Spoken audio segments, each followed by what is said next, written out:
बिस्मिल्लाहिर्रहमानिर्रहीम, अस्सलाम वालेकुम नादरीन। आप यूट्यूब चैनल देख रहे हैं, मैं इमरान खान हूँ। नादरीन, इमरान खान वो वाहिद आदमी है मौजूदा सियासतदानों में जिस पे जितनी सख्ती हो रही है वो उतना ही मजबूत होकर खड़ा हो जाता, उतना ही ज़ोरदार जवाब देता। और ये जवाब इमरान खान साहब जो हैं पाकिस्तान की मिलिट्री एस्टेब्लिशमेंट को देते हैं। अब जो इमरान साहब का जो रिसेंट एक ट्वीट है उसको अगर आप पढ़े तो आपको आइडिया हो जाएगा कि ये तो ऐलान जंग है। ये तो इमरान खान साहब वो बातें कर रहे हैं जो नॉर्मली सियासतदान करने के बारे में सोचते भी नहीं हैं। पहले आप सुने इमरान खान ने कहा क्या, ये बहुत इंपॉर्टेंट है। इससे आपको आइडिया हो जाएगा कि इमरान खान के साथ हो क्या रहा है और इमरान खान साहब का अपना मूड क्या है। ये जितने लोग कहते हैं ना कि डील शील ये वो, हाँ ये जरूर है कि इमरान खान ये एस्टेब्लिशमेंट के साथ चाहते हैं कि बैठो बात करो, निकलो इसमें से, और ये जो आपका गंदा किरदार है इसको बंद करो। फिलहाल ये नजर आ रहा है। लेकिन इमरान खान साहब किसी से भी डील नहीं कर रहे फौज के साथ। डील करने वाला आदमी ऐसी जुबान इस्तेमाल नहीं करता। ये जो लोग कहते हैं ना कि फौज की इमरान खान साहब दोबारा जाके गोद में बैठना चाहते हैं, या जो लोग इस तरह की बातें करते हैं कि जनाब इमरान खान साहब ये चाहते हैं कि फौज उन्हें दोबारा से इक्तदार के अंदर ले आए और उन्हें वही वाली सहूलत मिल जाए जैसी उनको माजी में थी, तो ये नहीं है, ये बात ही नहीं है। उसकी वजह ये स्टेटमेंट है। इस तरह की स्टेटमेंट देने वाला आदमी कभी भी दोबारा, ऐसा नहीं है कि वो फौज से सहूलतकारी चाह रहा हो। ये स्टेटमेंट वो आदमी देता है जो ये चाह रहा हो कि निकलो बीच में से, यानी मेरा मुल्क है मैं चला लूंगा भाई, हम मुल्क के मालिक हैं, तुम जबरदस्ती आके तुमने हर चीज पे कब्जा किया हो। तो ये इस तरह की सोच वाला आदमी ये बात कर सकता है। अब जरा ये देखें आप, पाकिस्तान में इस वक्त मार्शल नहीं आसिम लॉ नाफिज है। ये डील करने वाला बंदा ये बात करता है। इमरान खान साहब के अपने ट्विटर हैंडल से ये लिखा गया है,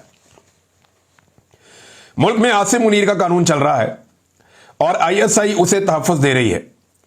जो चीज आसिम मुनीर को ताकत देती है वो इस मुल्क का कानून बन जाता है। आसिम मुनीर अपनी ताकत के लिए मुल्क की हर चीज की कुर्बानी देगा। ये आर्मी चीफ फौज की बदनामी करवा रहा है जैसा कि याह्या खान ने किया था। कैटेगोरिकली इमरान खान साहब ने कह दिया कि जो मौजूदा पाकिस्तान का field marshal army chief Asim Munir साहब हैं, इमरान खान साहब ने क्लियर कर दिया कि ये एग्जैक्टली याह्या खान ने जैसे फौज की बदनामी करवाई थी वैसे ही ये वाला आर्मी चीफ भी फौज की बदनामी करवा रहा है। इस वक्त सेनेट, कौमी असम्बली, वजीर आजम, सदर सब गैर कानूनी है। एक जाली आईनी अदालत बनाकर हमारी नशिस्तें कम की गई हैं, जो तारीख में कभी नहीं हुआ कि एक जमात की नशिस्तें किसी और को दे दी जाएं। वो आईनी अदालतें जिनमें इंसाफ मिलना चाहिए था, आज वहां आसिम मुनीर ने अपने जाती नौकर बिठा रखे हैं। सिकंदर सुल्तान राजा ने तारीखी इलेक्शन फ्रॉड किया है और उसे तौसीह देकर इस धांधली को तहफ़्फ़ुज़ दिया गया। इस्लामाबाद हाई कोर्ट के जज 7 माह से मेरी अपीलें नहीं सुन रहा क्योंकि इसे भी हदायत आसिम मुनीर से मिल रही हैं। इस वक्त मुल्क में आसिम मुनीर का कानून है जैसे पाकिस्तान इसकी जाती मलकियत हो। मुल्क में अदलिया, इदारे और जमहूरियत को मुनज़्ज़म तरीके से तबाह किया गया है। मिलिट्री कोर्ट्स को कानूनी करार दिया गया और यह इकदाम दरअसल अदलिया की जानिब से खुद अपने ऊपर अदम एतमाद है। मेरी अहलिया बुशरा बीबी को बतौर हथियार इस्तेमाल करके मुझे तोड़ने की कोशिश की जा रही है, लेकिन मैं ये वाजे कर दूं, मैं मर जाऊंगा मगर कभी आसिम मुनीर की बादशाहत को तस्लीम नहीं करूंगा। मामला आसिम मुनीर का और इमरान खान का है जो इस ट्वीट से साबित हो रहा है। और ये मैं पहले भी कई दफा कह चुका हूं, हम ऑफ द रिकॉर्ड भी सहाफी आपस में बात करते हैं तो बात ये करते हैं कि एक आसिम मुनीर है, एक इमरान खान है, एक पाकिस्तान का सबसे बड़ा लीडर है और एक पाकिस्तान के सबसे ताकतवर ओहदे में बैठा हुआ शख्स है। तो लड़ाई इनके बीच में चल रही है। ये बाकी सारे तो भेड़ बकरियां हैं बीच में, ये बाकी सारे तो लटरम पटरम है।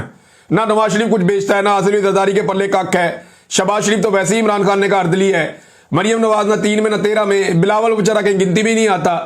तो ये सारे फारिग हैं। लड़ाई असल में आसिम मुनीर और इमरान खान की है। ये इमरान खान साहब ने आज इस ट्वीट के अंदर इसको क्लियर कर दिया।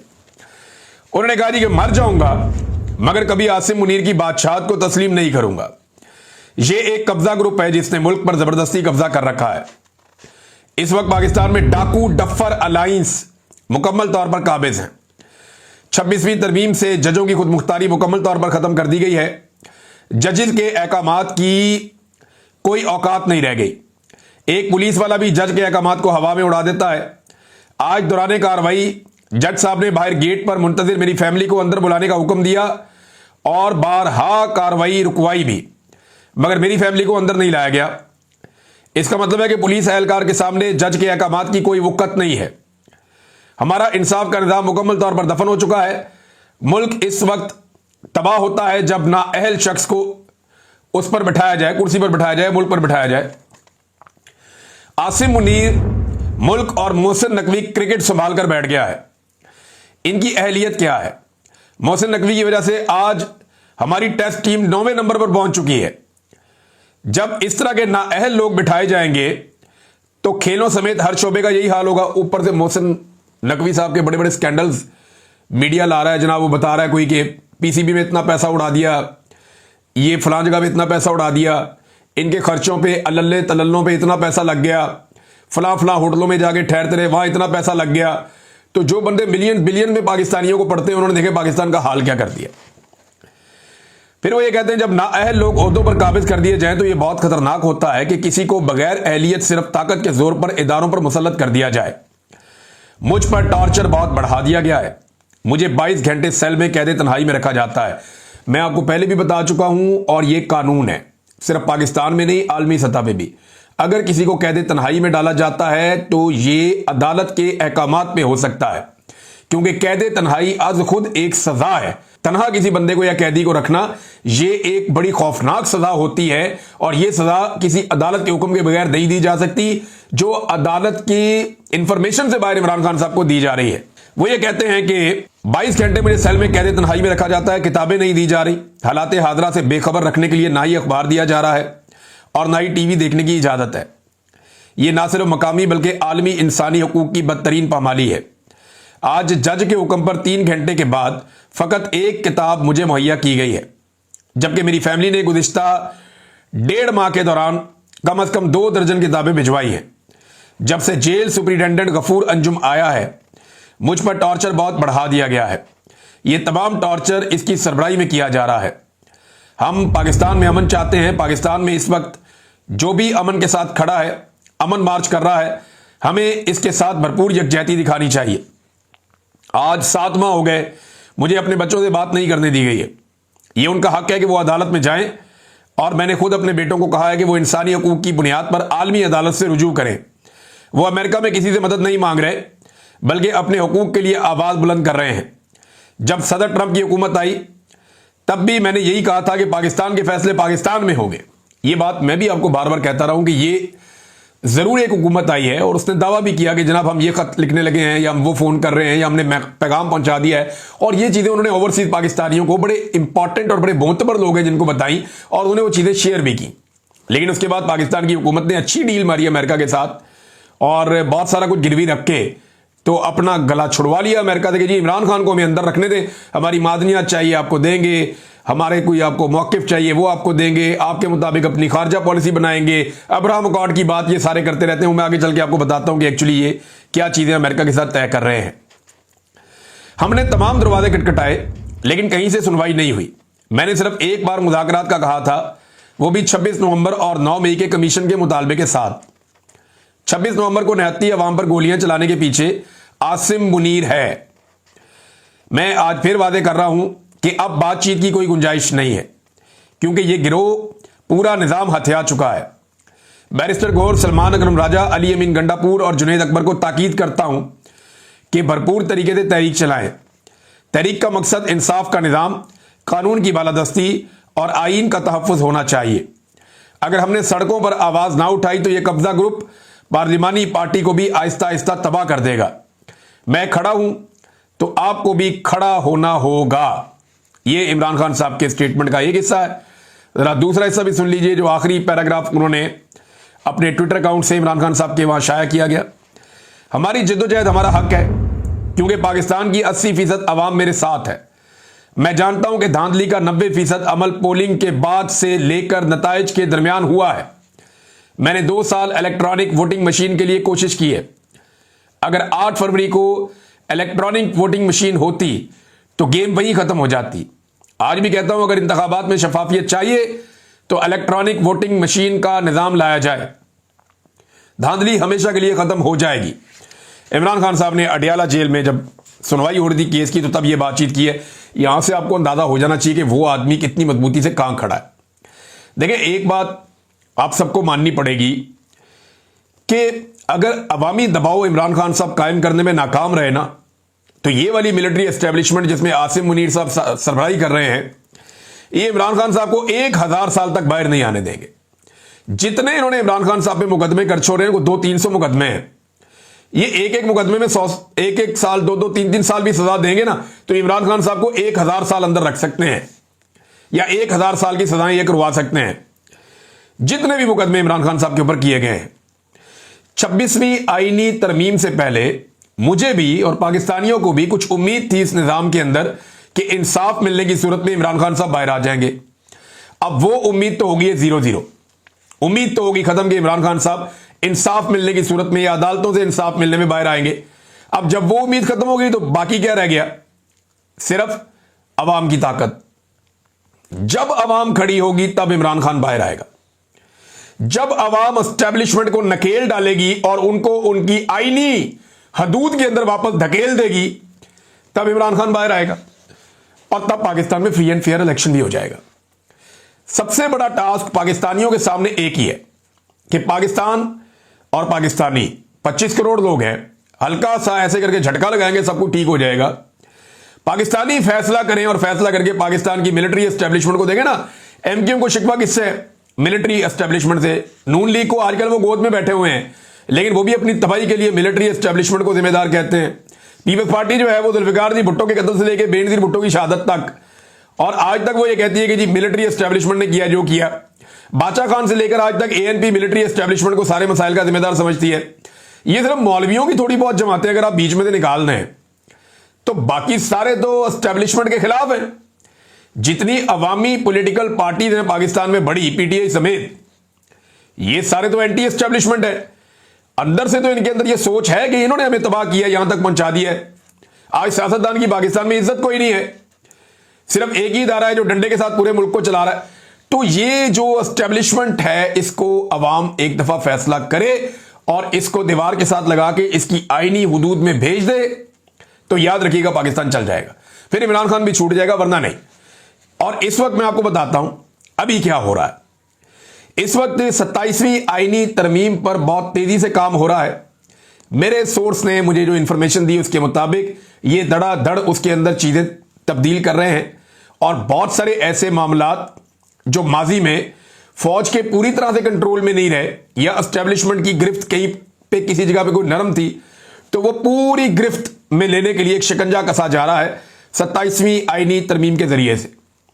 जो एक कानूनी दिमाग है उन्हें बिठाया गया है। हुकूमत को इसकी अली बे का भी नहीं पता, ना नवाज शरीफ को पता है, ना जरदारी को पता है, ना बिलावल मरियम, कोई नहीं। शहबाज शरीफ तो वैसे ही नहीं बेचारा, ये इनको पता ही कुछ नहीं है कि 27वीं आईनी तरमीम का ड्राफ्ट कहां तैयार हो रहा है और उस ड्राफ्ट के अंदर कौन सी नई चीजें शामिल हो रही हैं, कौन कौन से आइन और कानून की धज्जियां उसके अंदर उड़ा दी जाएंगी, कौन कौन सी चीजें तब्दील कर दी जाएंगी 27वीं आईनी तरमीम में। ये इनको कुछ पता नहीं है।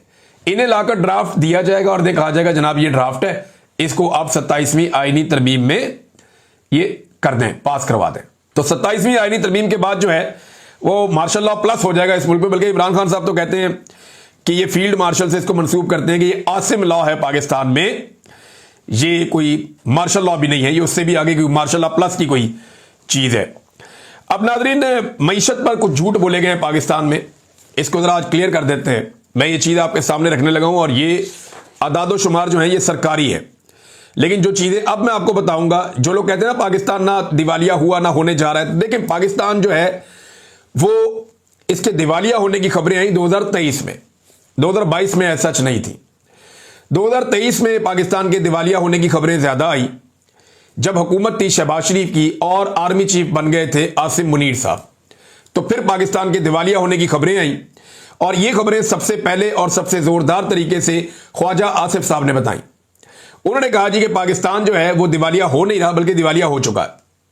पूरी इन्होंने कोशिश की कि ये दिवालियापन इमरान खान साहब के खाते में डाल दिया, लेकिन अल्लाह ताला बड़ा बेनियाद है, उसने मदद की और इनके अपने अंदर से गवाहियां आना शुरू हो गई सरकारी आदाद शुमार के मुताबिक कि इमरान खान के दौर में जो कौमी खजाने के अंदर पैसा पड़ा हुआ था वो पाकिस्तान का पैसा था, और वो पाकिस्तान के पास लगभग 16 अरब डॉलर पाकिस्तान के अपने रिजर्व के अंदर पड़े हुए थे। और उस दौर में किसी किस्म का कोई पाकिस्तान डिफॉल्ट होने नहीं जा रहा था। रेमिटेंसेस लगातार बढ़ रही थी, आईटी सेक्टर में पाकिस्तान आगे जा रहा था, रिकॉर्ड पाकिस्तान के अंदर प्रोडक्शन हो रही थी, एक्सपोर्ट्स लगातार पाकिस्तान की बढ़ रही थी, पाकिस्तान में सियाहत जो है उसके अंदर तरक्की हो रही थी, और इमरान खान साहब दुनिया के साथ बेहतर ताल्लुकात बना रहे थे। पेट्रोल की और डॉलर की कीमतें कुछ हद तक कंट्रोल थी, और काफी कंट्रोल था। आलमी मंडी में बहुत महंगा हो गया था पेट्रोल, लेकिन इसके बावजूद इमरान खान साहब ने पाकिस्तान में कंट्रोल करके रखा हुआ था। यह था वो दौर।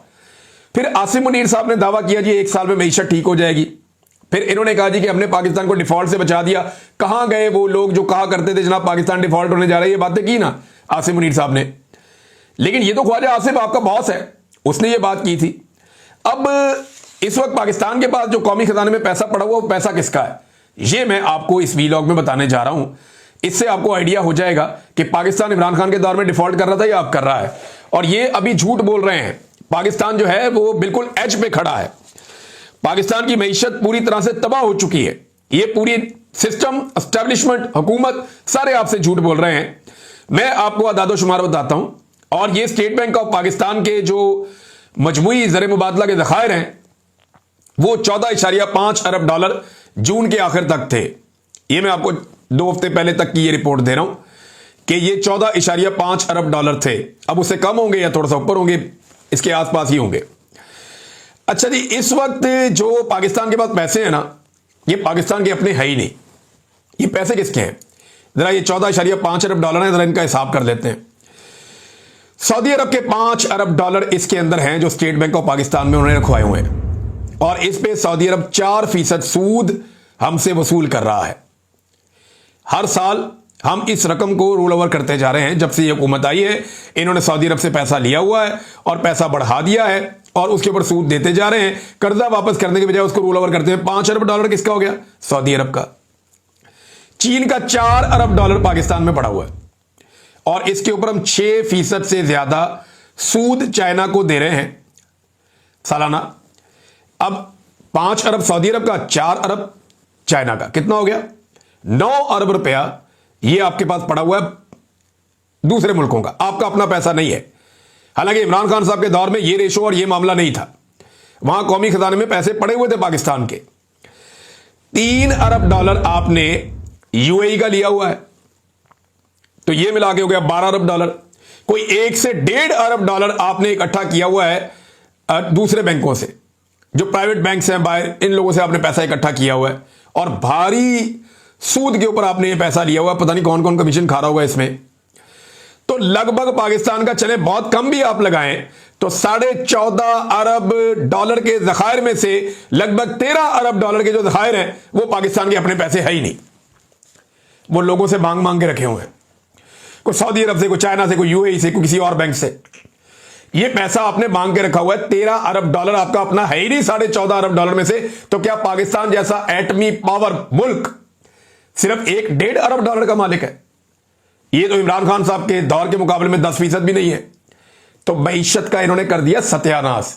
पाकिस्तानी पैसा ले लेकर पाकिस्तान से बाहर भाग रहे हैं।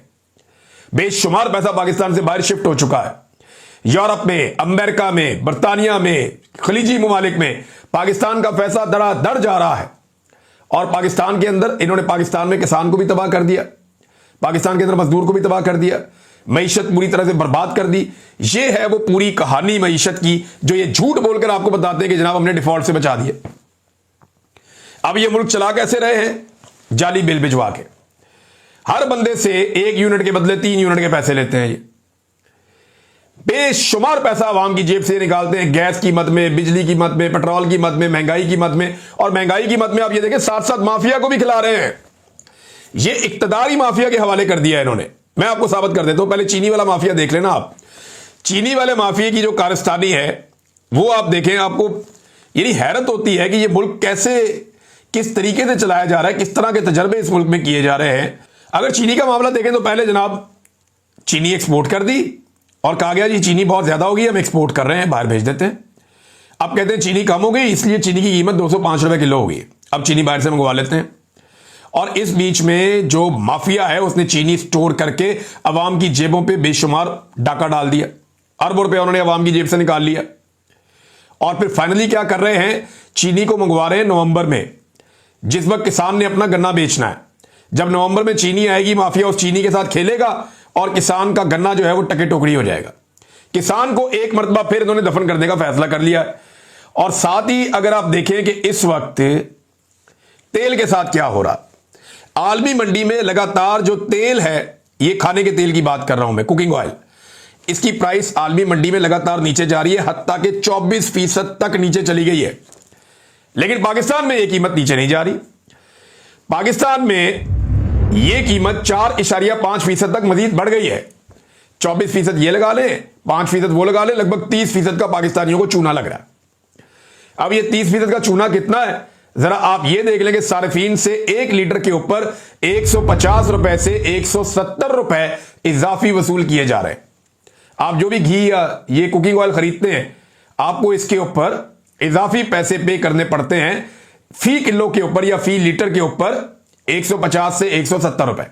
ये जनाब पाकिस्तान के साथ माफिया ने कंट्रोल किया हुआ है पूरे के पूरे मुल्क को। और इनकी सोच कैसी है, अजीबोगरीबी सोच है। यानी जिस वक्त मगरबी दुनिया फलस्तीन को तस्लीम करने की बातें कर रही है, फ्रांस से खबर आ रही है मैक्रोन जो है वो हो सकता है कि सितंबर के महीने में जब यूनाइटेड नेशन का इजलास हो तो वो वहां पे ऐलान कर दे, और ये खबरें वहां से आ रही हैं कि वो फलस्तीन को तस्लीम कर रहे हैं। जब दुनिया गजा के मसाइल के ऊपर परेशान है, उस वक्त पाकिस्तान के वुज़रा जो हैं वो बड़ी ढिठाई के साथ टीवी चैनल्स के ऊपर बैठकर अब्राहम अकॉर्ड के बारे में गर्दाने कर रहे हैं। अब अब्राहम अकॉर्ड क्या है, मैं आपको पहले भी बता चुका हूं कि अब्राहम अकॉर्ड का मतलब है कि इसराइल को तस्लीम करना। अंदाजा कीजिए आप, दुनिया को फलस्तीन की फिक्र है, दुनिया को गजा के शहरियों की फिक्र है, और पाकिस्तान को अब्राहम अकॉर्ड की फिक्र है। फिर जैसे ही आप वादे करके आएंगे तो फिर वैसे ही आपको काम करने पड़ेंगे। अब तक के लिए इतनी, अपना ख्याल रखिएगा, अपने चैनल का भी। अल्लाह हाफ़िज़।